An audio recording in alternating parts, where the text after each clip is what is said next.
Next देख रहे हैं दोष धातु और मल की निरुक्ति दी है। तो ये निरुक्ति सुश्रुत में भी देखने को मिलती है और यहाँ शारंगर में भी देख रहे हो। तो शरीर दूषणात् दोषा, धातु देह धारणात्, वात पित्त कफा गया, मलिनीकरणान् मला। ठीक है, कि शरीर को दूषित करने से वो दोष कहलाते हैं। धातुएं वो हैं जो शरीर को धारण करती हैं, और वात पित्त कफ को मल कहा जाता है क्योंकि ये शरीर को मलिन करते हैं। अब यहाँ दो तीन जरूरी पॉइंट है, चाहो तो समझ सकते हो, लिख सकते हो। एक तो ये आता है कि किस आचार्य ने ऐसा कहा कि मल भी दूष्य होता है। तो उसका आंसर है आचार्य प्रांग। वाग्भट। भागवत। ठीक है, तो ठीक है। दूसरी बात है, यहाँ देख पा रहे हो कि धातुएं वो होती हैं जो देह को धारण करें। ठीक है, लेकिन इसके ऊपर चक्रपाणी ने टीका की कि ऐसा नहीं कि सिर्फ धारण करें, जो धारण और पोषण दोनों करें। ठीक है, जो सिर्फ धारण करती है वो तो उपधातु, उनको कहा गया। जो धारण पोषण दोनों काम करें वो है धातुएं। ठीक है, नेक्स्ट चलिए। दोषों में वायु की प्रधानता बताई है, तो इनका श्लोक आपको ध्यान आ रहा होगा, ये वाला, पितम पंगु कफम पंगु पंगु मल धातु वायु ने यत्र नियंत्रित तत्र गच्छन्ति मेघवत्। ठीक है, पित्त पंगु है, कफ पंगु है, चल नहीं सकता, मल धातु है, सब पंगु है, नहीं चल सकते। तो वायु जहां जहां जाएगी इनको साथ लेके जाती है, तो वायु ही प्रधान है। मर्माणी जीव धारिणी कहा गया, यानी मर्म जो है उनकी वजह से हमारा जीवन है। ठीक है, मर्माणी जीव धारण, याद रखिए। सिरा का कार्य संधि बंधन कारिण्यो कहा गया। कि सिराएं जो है वो संधि बंधन करने वाली हैं, जॉइंट्स को आपस में कनेक्ट करके रखती है, ये उनका फंक्शन कहा गया। बाह्य रंध्रों की संख्या 10 बताई गई, 10वां शिरोरंध्र बताया है। पीछे आपने पढ़ा था कि स्त्रियों के शरीर में 13, पुरुषों के शरीर में 10 रंध्र होते हैं, तो वही चीज है। तो कह रहे हैं कि बाह्य रंध्र 10 हैं, और जो 10वां है, 9 के अलावा एक्स्ट्रा जो पुरुषों में माना है इन्होंने, वो शिरोरंध्र है, यही मतलब स्त्रियों के अंदर एक्स्ट्रा। ठीक है, तो स्त्री में 2 स्तन रंध्र और एक गर्भाशय मुख के साथ 13 बाह्य रंध्र माने हैं। हृदय के बाईं ओर फुफ्फुस और प्लीहा लेफ्ट साइड में, और दाहिनी ओर यकृत एवं तिल की उपस्थिति मानी है। ये तिल स्पेशली याद रखना, तिल या क्लोम जिसको हम कह देते हैं।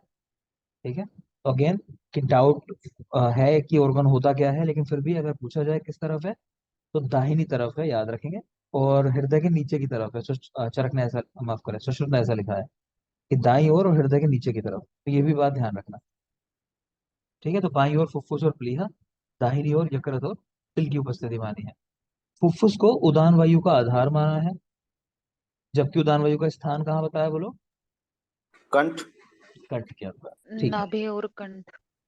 कंठ बेटा है ना। नेक्स्ट है रक्तवाही स्राव का मूल, प्लीहा को माना है। रक्तवाही स्राव का मूल प्लीहा। यकृत को रंजक पित्त का स्थान माना है।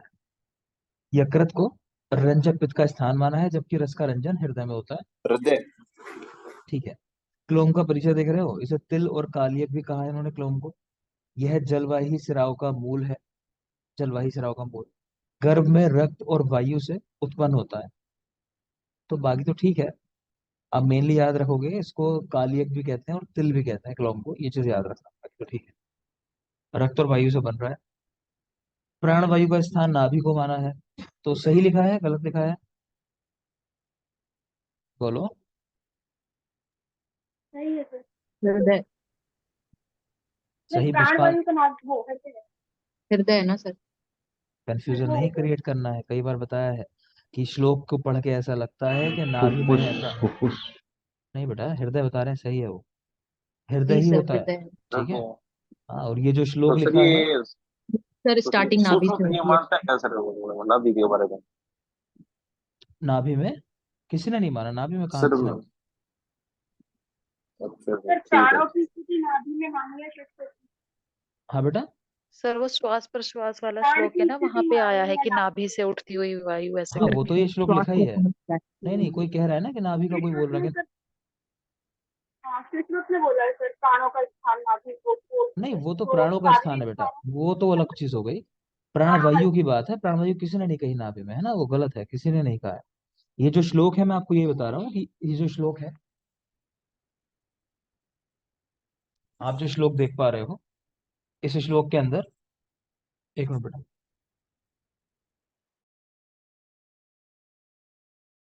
शरीर इस तरह से है, शायद नाभिस्थ प्राण प्रभु स्पर्शवा हृत कमलांतरम। हाँ जो बेटा, श्वास प्रश्वास की जो वो है ना उसका श्लोक है ये। हाँ और हाँ अलग से अगर ठीक है। पूछे कि प्राणवायु का स्थान तो फिर वो हृदय होगा। हाँ देखो मैं बता दे रहा हूँ, ठीक है, माइक ऑफ कर लो, मैं बोल दे रहा हूँ। देखो ऐसा है, प्राणवायु का स्थान पूछे आपको तो आपको हृदय ही लगाना है, प्राणवायु का स्थान इनका, ठीक है। ये जो श्लोक है, नाभिस्ता प्राण पवना स्पृष्ट्वा हृत कमलांतरम, ठीक है, ऐसा करके श्लोक मिलता है। आपसे कई बार बात हुई है इसके बारे में कि विष्णु पदामृतम ये शब्द आए, या फिर एक दूसरा शब्द आपको बताया होगा पीयूष। इन दोनों शब्दों का मतलब जो है वो ऑक्सीजन लेना है, O2, ठीक है। ऑक्सीजन।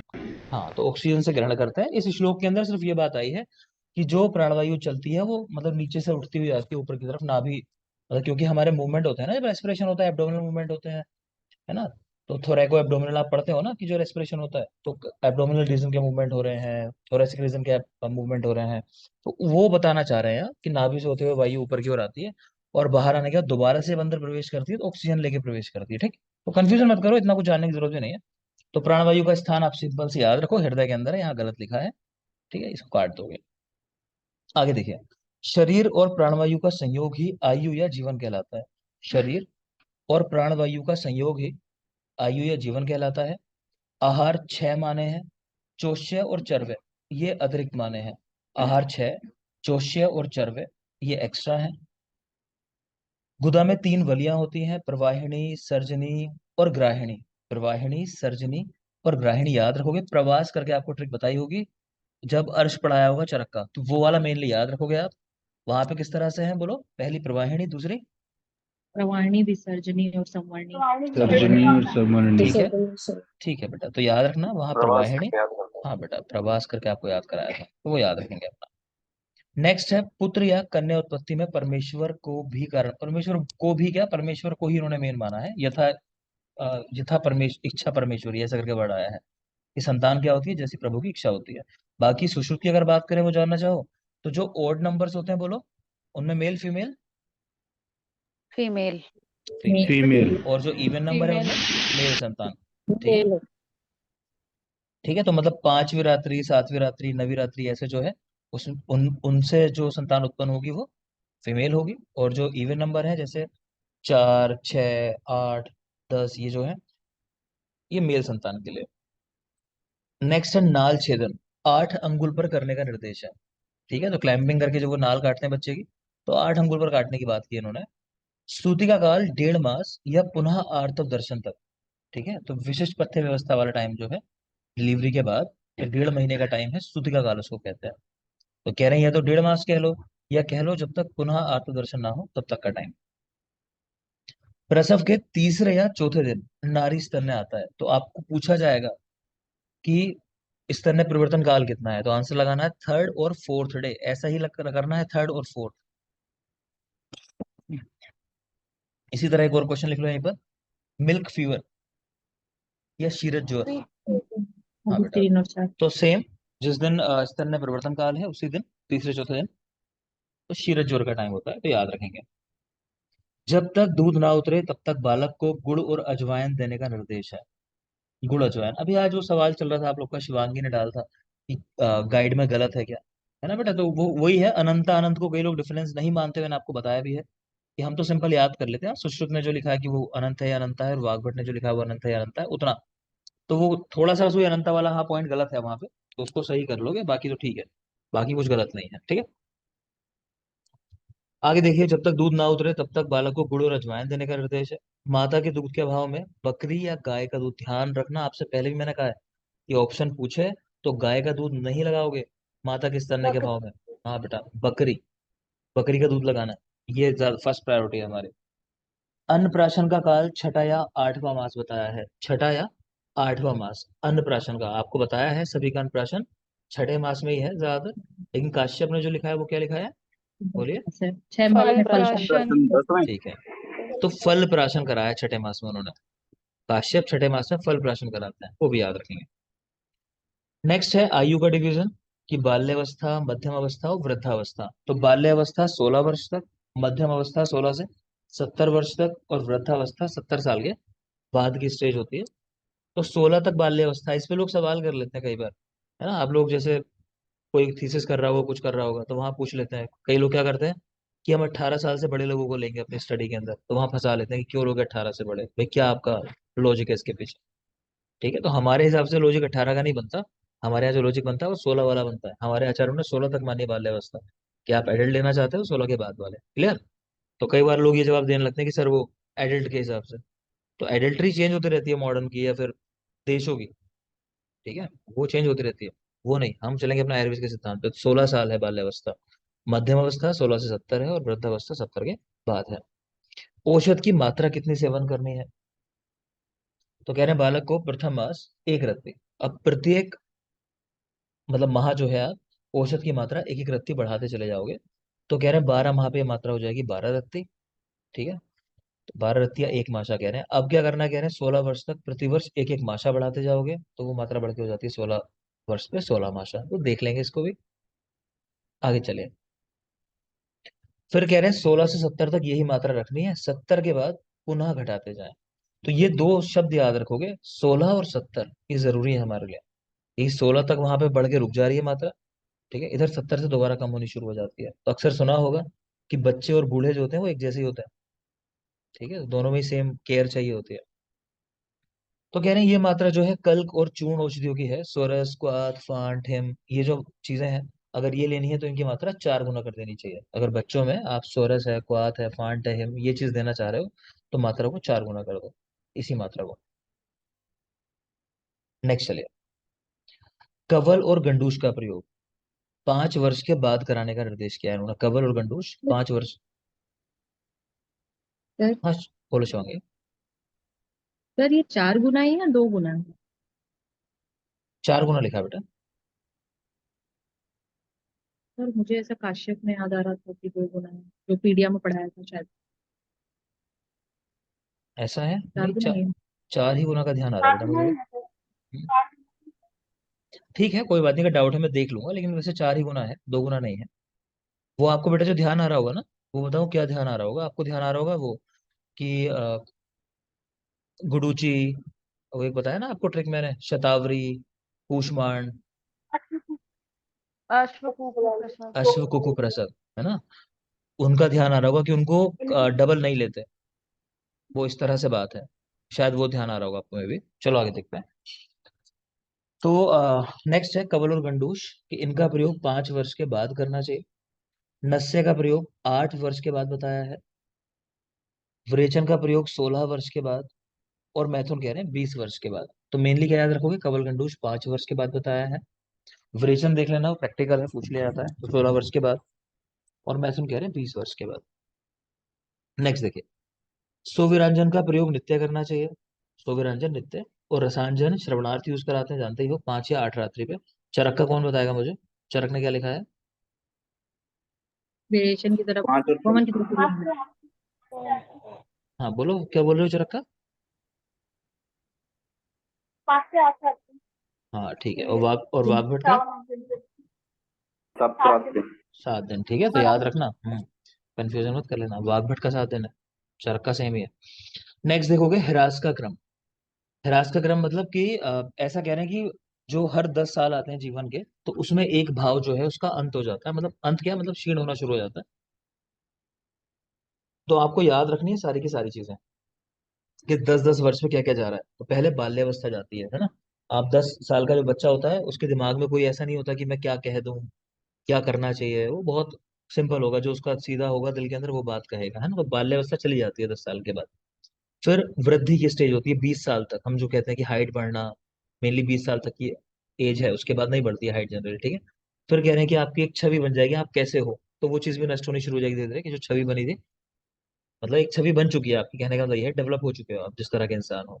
फिर आपकी मेधा यानी सीखने की क्षमता खत्म होती चली जाएगी। फिर धीरे धीरे तो स्किन जो है वो उस पर लक्षण आने लगेंगे ओल्ड एज के।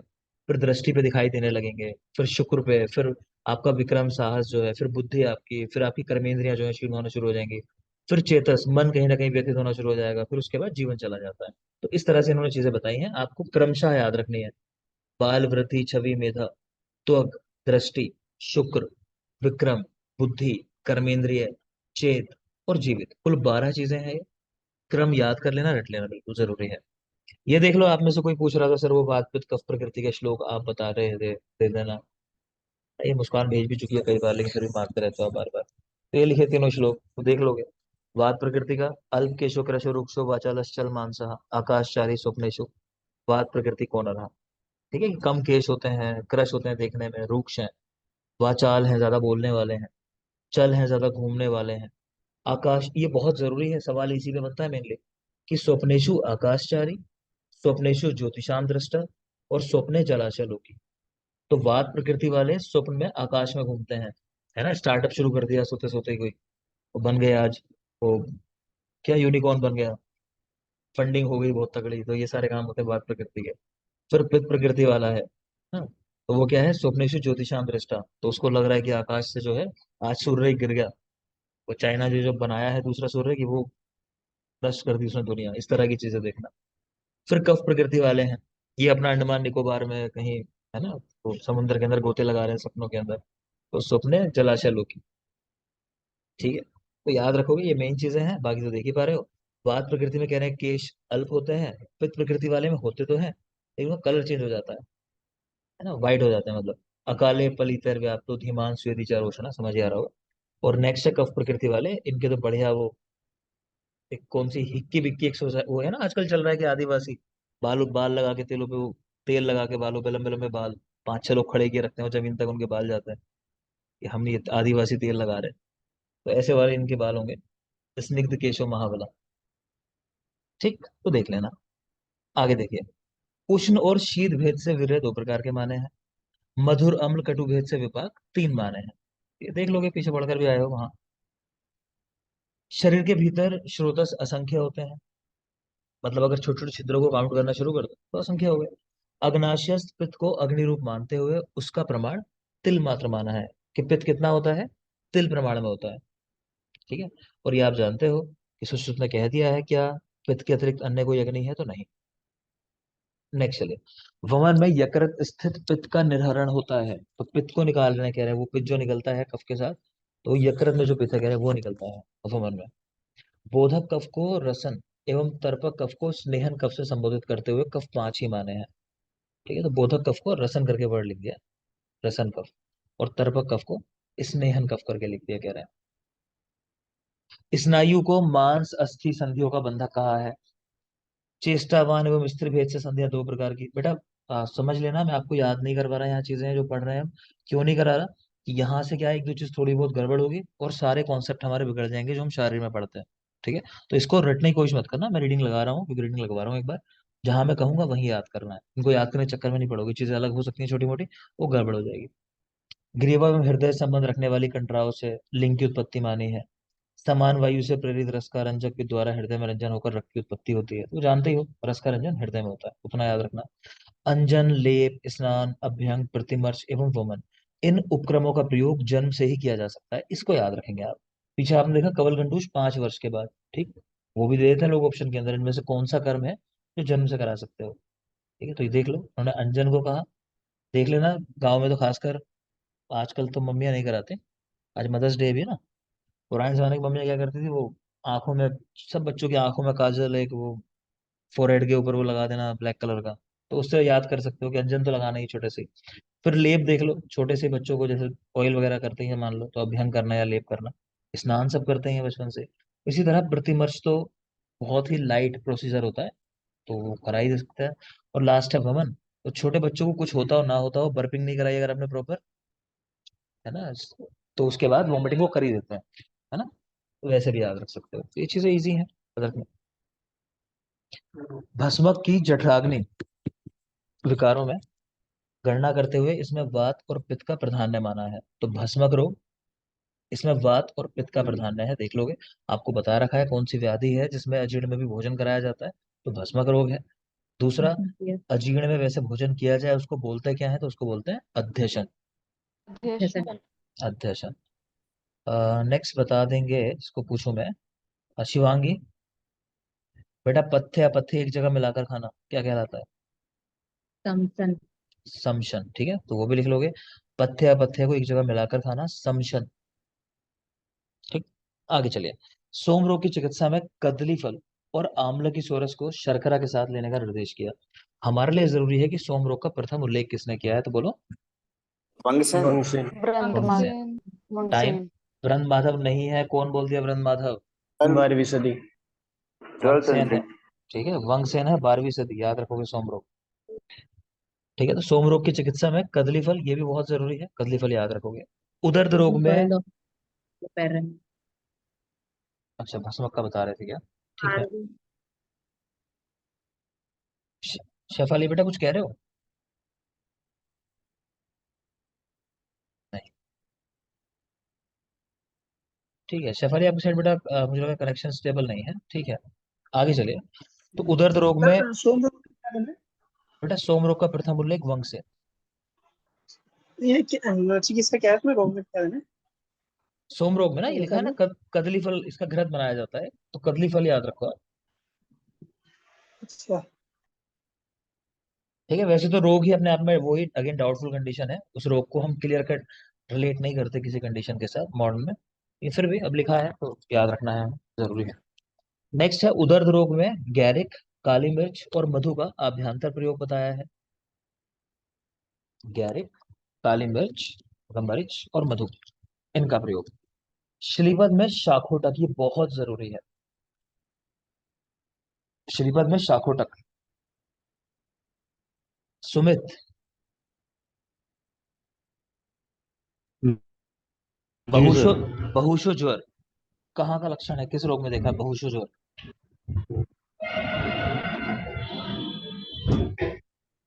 और कोई? सर श्रीपद में सर। कौन से श्रीपद वातज में? में, वातज में, वातज वातज श्रीपद। में, वातज में। माइक ऑफ कर लेंगे सब लोग। तो वातिक श्लीपद के अंदर लिख लोगे बहुशो ज्वर। वातिक श्लीपद में है, पैक्टिक में नहीं है, याद रखना स्पेशली बहुशो ज्वर। बाकी सारी बातें आपको पता है, मैं जल्दी से एक बार बोल रहा हूँ जिसके साथ बोलता हूँ आपको, कि एक तो इसकी ड्रग्स, कौन सी ड्रग्स इस्तेमाल होती है, शाकोटा का आपने देख लिया एक तो। ठीक है, दूसरा मॉडर्न में अगर बात करें तो डाइथाइल कार्बामेजिन, डैक करके हम याद रखते हैं। हाँ बेटा। और प्लस ये जो व्याधि है, इसके लिए ऐसा लिखा है आचार्य वाघभट्ट ने कि आनुक देश में रहने वाले लोगों को, यानी जहाँ पानी अधिक होता है, जहाँ मॉस्किटो ग्रोथ ज्यादा होती है, उन लोगों को होती है।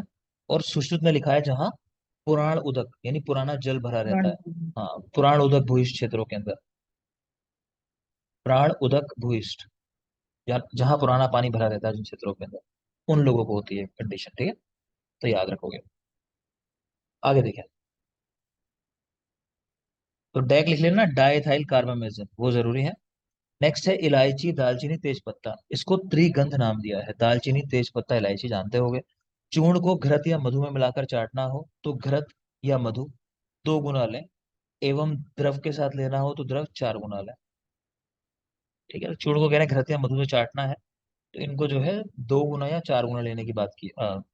घृत या मधु जो भी ले रहे हो तो वो 2 गुना लेना है, और बाकी कोई लिक्विड लेना है अगर तो वो कह रहे हैं 4 गुना लेना है चूर्ण के साथ। चूर्ण अवलेह गुटिका एवं कल्क के लिए वात पित्त कफज व्याधियों में अनुपान की मात्रा 3, 2 और 1 पल बताइए, ये तो पढ़ा दिया मैंने आप लोगों को। ठीक है ना? तो वातिक व्याधियों में सबसे ज्यादा 3 पल, फिर पित्तज में 2 और कफज में 1 पल। स्नेह सेवन की मात्रा 1 पल बताई है। ठीक है, कुछ खास नहीं। आशा के सेवन भी की मात्रा भी 1-1 पल बताई है, ध्यान आ रहा होगा ना सबको ये। 4-4 तोला आपको अभी पढ़ाई है रिसेंटली मैंने, दोनों की चीजें, स्नेह मात्रा फिर आशा की मात्रा भी 1 पल है। धातुएं 7 बताई हैं, उपधातुएं भी 7 बताई हैं, एटलीस्ट नंबर याद रखना। अगर इनको याद कर सकते हो मन है आपका। उपधातु जरूर याद कर लेना, उपधातुओं में सवाल आ चुका है, क्योंकि जो मेरी ट्रिक अच्छी नहीं है, मगर बोल देता हूँ मैं आपको फिर अगेन, कि तो माँ। अभी जो नीला हाँ रस ठीक है, आएगा उसको मन से पी मन लेना। से पी लेना। ठीक है बेटा, हम ऐसे याद रखते हैं इसको कि माँ, तू अभी जो नीला रस आएगा, नीला रस आएगा, है ना, उसको क्या कर लेना, मन से ले लेना, मतलब ऐसा तो मना चला। और हड़ताल भी लिखा हुआ है, हड़ताल।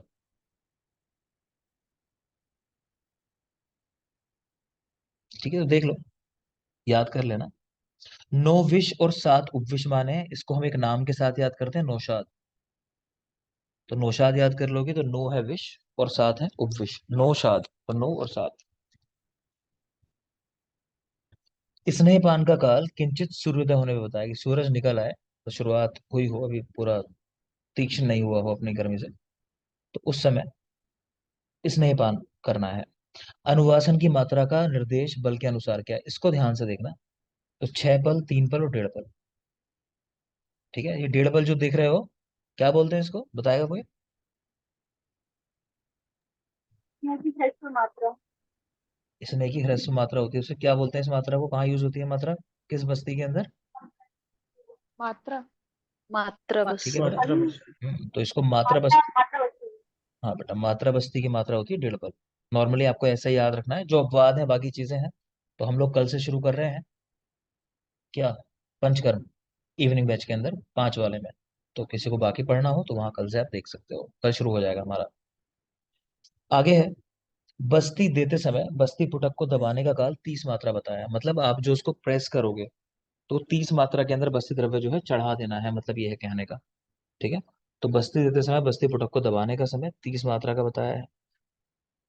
25 वर्ष के नीचे के लिए उत्तर बस्ती की मात्रा 2 कर्ष यानी आधा पल, और उससे ऊपर के लिए 1 पल मानी है। तो 25 वर्ष एज रखी है इन्होंने, उसके कम है तो आधा पल, और उससे ऊपर मात्रा है तो 1 पल की, आयु उससे बड़ी है तो 1 पल की मात्रा। कफ पित्त और वातज रोगों हेतु नस्य काल क्रमशः पूर्वाहन, मध्याह्न और अपराह्न ये बताए गए हैं। अगेन देखो, समझ में आ रहा होगा, आपको लॉजिक दिया था मैंने अभी रिसेंटली, कि अगर स्वस्थ व्यक्ति है तो उसमें तब देनी है चीजें ये, जब ऋतु का जो अपना असर है वो कम से कम हो। ठीक है, कि गर्मियों में गर्मी कम हो रही हो, जब बरसात में जब बरसात ना हो रही हो, सर्दियों में जब ठंड कम हो रही हो, शीत कम हो रहा हो, तब देना है। लेकिन अगर रोग स्पेसिफिक करा रहे हो तो तब कराओगे जब वो दोष बढ़ा होगा। तो जैसे कफ को निकालना है, तो मैंने कहा था कि वमन सुबह ही क्यों कराता है, कि नेचुरली कफ सुबह बढ़ा होता है। ठीक है, ऐसे यहाँ पे है कि यहाँ पे आप लोग क्या करा रहे हो, नस्य दे रहे हो, तो कफज व्याधियों में कब कह रहे हैं, पूर्वाहन, क्योंकि सुबह सुबह कफ बढ़ा होगा। ठीक है, फिर पैत्तिक व्याधियों में मध्याह्न, क्योंकि दोपहर के समय पित्त बढ़ा होगा। सेम वातिक रोगों के अंदर तो अपराह्न यानी शाम के समय, क्योंकि यहाँ वात बढ़ा होगा। क्लियर है? आगे देखें, यद्यपि नस्य कर्म का दिन में ही निर्देश है, मगर उत्कट अवस्था इन दोष जब बहुत ज्यादा बढ़े हुए हो, जैसे संन्यास आदि की कंडीशन, तो रात्रि में भी नस्य देने का निर्देश किया गया है। ठीक है, प्रतिमर्श नस्य के 14 काल बताए हैं, प्रतिमर्श के 14 काल। जितना स्नेह नाक में डालने पर थोड़ा सा मुख में आ जाए, वही मात्रा प्रतिमर्श की होती है ना? कि प्रतिमर्श से कितना है, मतलब जैसे वैसे 2 बूंद हम लोग कंसिडर करते हैं, 1 या 2 बूंद ऐसा करके। तो लेकिन कह रहे हैं कि ये मात्रा जो होती है, आप नाक में डालोगे तो हल्का सा आपको लगेगा हाँ गले में आ रहा है कुछ, तो कहने वही मात्रा है प्रतिमर्श की। नस्य धारण काल 5, 7 या 10 मात्रा तक बताया गया है, कि नस्य कितनी देर रोक के रखना है, 5, 7 या 10 मात्रा में, बहुत कम टाइम के लिए। ठीक है, उसके बाद उसे वाम या दक्षिण पार्श्व में थूकने या सीखने का निर्देश है, सम्मुख नहीं। ठीक है, सामने डॉक्टर ही खड़ा होगा तो कह रहे हैं दाएं या बाएं। ठीक है, आगे देखोगे चलो। शमन, भ्रंगण, रेचन, कासगन, वामक, व्रणधूपन भेद से धूम 6 प्रकार के, तो आपने देखा है। मैं तो मेन सवाल कर लेता हूँ, आचार्य सुश्रुत के धूमपान कितना है बताओ? 5 प्लस 5+1। 5 का ठीक सर। है, ठीक है, 5 प्लस व्रणधूपन, रण कासगन नहीं है बेटा, व्रणधूपन है। ठीक है, 5 प्लस व्रणधूपन। ठीक, तो सुश्रुत के 5 है, बाकी यहाँ देख पा रहे हो 6 है। और और बताओ वाघभट के बता दो, चलो वाघभट के कितना है? उन्होंने 3-3 करके डिवाइड किया है ना। तीन तीन तीन करेक्ट, करके तीन ठीक तीन है ना? करके ना। तो वाघभट के 3 और 3 इस तरह करके बांट दिए हैं। खैर आगे चलिए, तो ये सब बातें हमारी हो गई हैं, कहने का मतलब ये वाली भी। और नेक्स्ट कह रहे हैं कि शमन धूम को मध्यम और प्रायोगिक धूमपान भी कहते हैं, ध्यान होगा ये भी। भ्रंगण को स्नेहिक और मृदु कहते हैं, और रेचन को शोधन और तीक्ष्ण, इन नामों से इनका उल्लेख है। इनके भेद कह रहे हैं, किस तरह भेद कह सकते हो आप, तो टाइप याद रखो या पर्याय याद रखो। गंडूश द्रव पदार्थों का होता है, कवल कल्क किए हुए द्रव्यों का होता है, मतलब गंडूश में लिक्विड यूज करते हैं और कवल के अंदर कल्क यूज करते हैं। और गंडूश के अंदर द्रव्यों का मतलब चूर्ण इस्तेमाल होता है, तो उससे हम बनाते हैं फिर। और जो कवल होता है वो पेस्ट इस्तेमाल करता है। लेप को रोम अभिमुख लगाने का निर्देश है, लेप को। आपको मैंने क्या बता रखा है अपना, वो एक पॉइंट याद रखना है। बोलो, सारे कर्म अनुलोम दिशा में करते हैं एक्सेप्ट। आलेख। आलेप और उद्वर्तन। ठीक है, तो प्रतिलेख, हाँ प्रतिलोम। बेटा, तो आलेप और उद्वर्तन ये जो है प्रतिलोम करते हैं, तो ये याद रखो। इन्होंने तो ये कह दिया रोम जिस तरफ हो, रोम को रोम अभिमुख उसी डायरेक्शन, मतलब वही हो गया इनका। लेकिन सुश्रुत से उल्टा हो गया देखा जाए तो, क्योंकि इन्होंने रोम की दिशा में कह दिया ना लेप के लिए। चरक में ऐसा नहीं है। नेक्स्ट देखोगे, ये पॉइंट जरूरी है इनका बेटा, ये याद रखना आपको। व्रणशोभ के 7 उपक्रमों में प्रथम उपक्रम शोध हरलेप का प्रयोग बताया है। पहला उपक्रम क्या है? शोध हरलेप, ध्यान रखना। और शेष सुश्रुत के जैसे ही माने हैं। आदो विमलापनम कुर्यात। एक मिनट बेटा। सेवेंथ भी चेंज है ना हाँ ये गलत है। सेवंथ क्या था? सर? व्यक्तिता सर अपहम 7 की जगह पे करेक्शन था ना, व्रण व्रण भी का ये था। एक लोग बोलो कलर कोई। करेक्शन, हाँ चलो व्रण के शिवांगी। कलर के लिए ठीक है, कलर करेक्शन की बात है। ठीक है, ठीक है ना? तो उसमें वर्ड अलग था मेरे ख्याल से। कोई एग्जैक्ट बता पाएगा एग्जैक्ट क्या शब्द थे वहाँ? सुश्रुत में क्या और वहाँ क्या है? नहीं। सर सुश्रुत में तो व्यक्तिता अपहम है, सुश्रुत में तो सेवेंथ व्यक्तिता अपहम है। अच्छा, और वक्रता अपहम वर्ड है, ठीक है। और कारक वहाँ में भी है? कलर ठीक है, मतलब व्रण। ठीक है, ठीक वर्ड है बेटा। करके कुछ है सर। ठीक है, करण ऐसा कुछ है, सवर्णीकरण कुछ करके वर्ड है, ठीक है, कोई बात नहीं। तो मेन बात तो यही है कि पहले वाला ध्यान रखना है कि व्रणशोभ के 7 उपक्रम है, तो मेन डिफरेंस तो आप पहले में ही याद रखोगे। पहले में तो इवन सुश्रुत में भी आ, खुद की भी लड़ाई है उनकी, क्या करना है पहला उपक्रम जो कराना है, तो वो भी हमें अलग अलग जगह दिखाई देती है। लेकिन फिलहाल याद रखो कि पहला उपक्रम जो है इनका शोथर लेप है, इसको स्पेशली याद रखना। और सुश्रुत में देख रहे हो आदो विमलापनम कुर्यात, ये याद रख लोगे आप इस तरह। पहला शोथर लेप है इनका, और वहां पे आदो विमलापनम कुर्यात सुश्रुत के अंदर। अभ्यंग, परिषेक, पिचु, बस्ती। तो ये मूर्धा तेल के 4 प्रकार हैं, तो हम ऐसे याद रखते हैं कि अभी की परी का पिच का बस्ता है ना, अभी कोई लड़का है तो उसकी परी यानी उसकी बेटी जो है जैसे, तो उसका बैग जो है वो पिचका हुआ है, मतलब सब बुक्स वगैरह छोड़ के आ गई होगी ना। मेरा बेटा रोज छोड़ाता है, उसमें फोन करना पड़ता है कि कहाँ है इसकी बुक सारी। तो अभी की परी का पिचका बस्ता, अभी यानी अभ्यंग, परी का मतलब परिषेक, पिचका मतलब पिचू, बस्ता मतलब बैग वो बस्ती। तो ये 4 हैं। क्रम भी याद रखना है, पूछता है इनमें सबसे श्रेष्ठ कौन सा है, तो ये क्रम है हमारा श्रेष्ठता का। बस्ती सबसे श्रेष्ठ है इन चारों के अंदर, ठीक है। पहले अभ्यंग, उससे श्रेष्ठ परिषेक, फिर पिचू, फिर बस्ती। तो मूर्धा तेल 4 प्रकार का माना है तथा इन्हें उत्तर उत्तर बलवान कहा है, ठीक। शिरोबस्ती की ऊंचाई 12 अंगुल एवं व्यास सिर की परिधि के समान बताया है। तो शिरोबस्ती में जो कैप बनाते हैं उसकी बात चल रही है कि 12 अंगुल उसकी हाइट होती है, और परिधि जाहिर सी बात है जितना बड़ा सिर है उतना ही बड़ा लिया जाएगा। शिरोबस्ती का प्रयोग प्रातःकाल भोजन किए हुए करने का निर्देश है। प्रातःकाल बिना भोजन किए, माफ करें, बिना भोजन के सुबह सुबह शिरोबस्ती लेनी है। शिरोबस्ती का धारण काल 1000 मात्रा या वेदना शांति तक। अब इसमें भी गलत है, मैं वही कह रहा हूँ, मत करो उसको। आप ना कंफ्यूज हो जाओगे, क्योंकि वहां मैं आपको पढ़ाऊंगा वातिक में अलग है, पैतिक में अलग है, कफज में अलग है, ठीक है। तो मत करना, बहुत कंफ्यूज हो जाओगे इसको। आप ये देख लो कि वेदना शांति के लिए कराते हैं जैसे। श्रोबस्ती का प्रयोग 5 या 7 दिन तक सभी ऋतुओं में किया जा सकता है। देख लो इसको भी, कोई बात नहीं है। कर्ण पूर्ण में द्रव धारण काल कितने टाइम करना है? तो आप तो मुझे पहले बताओ। सोनल, सोनल, जी सर। भाव प्रकाश ने बताया है कि कर्ण शूल होने पर क्या काम करना चाहिए? सर नरमूत्र देना चाहिए। नहीं सर, गोमूत्र। गोमूत्र से कर्ण पूर्ण करने की बात आई है, ठीक है, हाँ जी गोमूत्र से सर। कर्ण पूर्ण। कुसुम, किस आचार्य ने पंचकर्म के अंदर बस्ती के स्थान पर कर्ण पूर्ण को स्थान दिया? योग रत्नाकर, ठीक है, तो वो भी याद रखोगे। ठीक है बेटा, बाकी यहाँ देख लोगे चलो। तो कर्ण रोगों में 100 मात्रा काल कर्ण पूर्ण कराने का निर्देश। कंठगत रोग है अगर, कराना कर्ण पूर्ण ही है 500 मात्रा तक। और अगर शिरो रोग है तो 1000 मात्रा तक। ये भी आपको याद करा चुका हूं मैं चरक के साथ ही।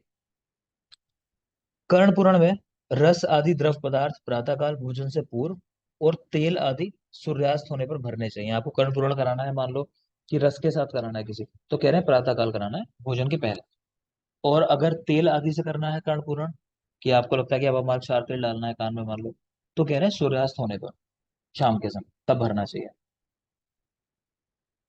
शृंग 10 अंगुल तक, जलों का 1 हाथ तक, अलाबू यानी तुम्बी 12 अंगुल तक, और पद यानी प्रच्छान जो कट लगाते हैं वो 1 अंगुल तक, और सिरावेद संपूर्ण शरीर से रक्त निकालने में सक्षम है, ठीक है। तो शृंग जो है वो 10 अंगुल याद रखोगे, जलों का 1 हाथ यानी 24 अंगुल, तुम्बी 12 अंगुल, अलाबू या तुम्बी।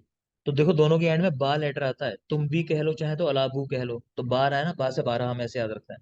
तो 12 अंगुल तक, तो जलों का 1 हाथ तक, शृंग 10 अंगुल तक, और तुम्बी 12 अंगुल तक, और पद सबसे जरूरी है जो सवाल पूछा जाता है। पद या प्रच्छान 1 अंगुल की दूरी तक का रक्तमोक्षण कराने में सक्षम है, और शिरावेद से संपूर्ण शरीर से रक्त निकाला जा सकता है। नेक्स्ट देखिए, सेक, आश्योतन, पिंडी, बिडालक, तर्पण, पुटपाक एवं अंजन, इनके भेद से नेत्रकल 7 माने हैं। सेक, आश्योतन, पिंडी, बिडालक, तर्पण, पुटपाक और अंजन भेद से नेत्रकल 7 माने हैं। तो नेत्र क्रियाकल्प इनके 7 हैं, ये जरूरी बात है। सुश्रुत के 5 ही हैं। ठीक है, चाहो तो लिख सकते हो, सुश्रुत के 5 ही हैं। गलत नहीं।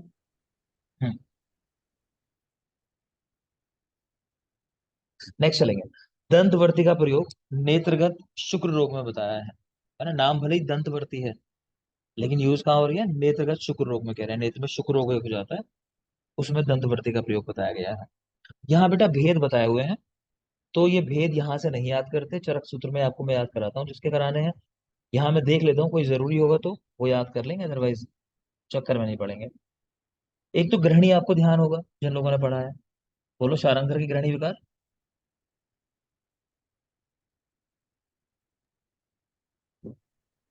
किसी को नहीं याद है? 4, हाँ। 5 बोले, लक्ष्मी ने 6 बोले। बढ़ा लो, 4, 5, 6 और कुछ 7, 8, 9, 10 कुछ। ये शिवांगी सही बोली, बस बाकी सब गलत बोल रहे हैं। सर 5 ही है, मुझे याद आ रहा है। 5 ही हैं। कौन से 5 हैं? हाँ। वीपी केएस और आमज ग्रहणी। समझ गए नहीं। ठीक है, तो शारंगर के 5 है, तो वो याद रखना है आपको। बाकी कोई इतना खास है नहीं। मैं देख लेता हूँ। अच्छा, एक ये कृमि देख पा रहे हो 21, ये भी कुछ लोगों को ध्यान होंगे, तो कौन सा एक्स्ट्रा है बोलो? 20+ स्नायु कृमि। स्नायु स्नायु कृमि। कृमि वाला ठीक है, तो चाहो तो ब्रैकेट में लिख लो 20+ स्नायु कृमि। 20 कौन से हैं आप याद कर लोगे, आगे मैं करा दूंगा, जिन लोगों ने नहीं पढ़ा परेशान नहीं होगे। फिलहाल मैं वो चीज लिखवा रहा हूँ जो जरूरी है, जो आपको पता होनी चाहिए। 20 के साथ एक स्नायु कृमि ऐड कर दो, तो स्नायु कृमि का उल्लेख इन्होंने किया है। बाकी ये आमवाद देख लेना, क्योंकि इसका उल्लेख नहीं मिलेगा। आमवाद 4 है, ये नंबर याद रखोगे। ठीक है, और कोई नहीं है। ठीक है, तो ये कृमि 21, एक आपको ग्रहणी बताया 5 भेद है, और एक यहाँ देख पा रहे हो आमवाद के 4 भेद है। इतना याद रखेंगे। इनमें देख लेते हैं आगे।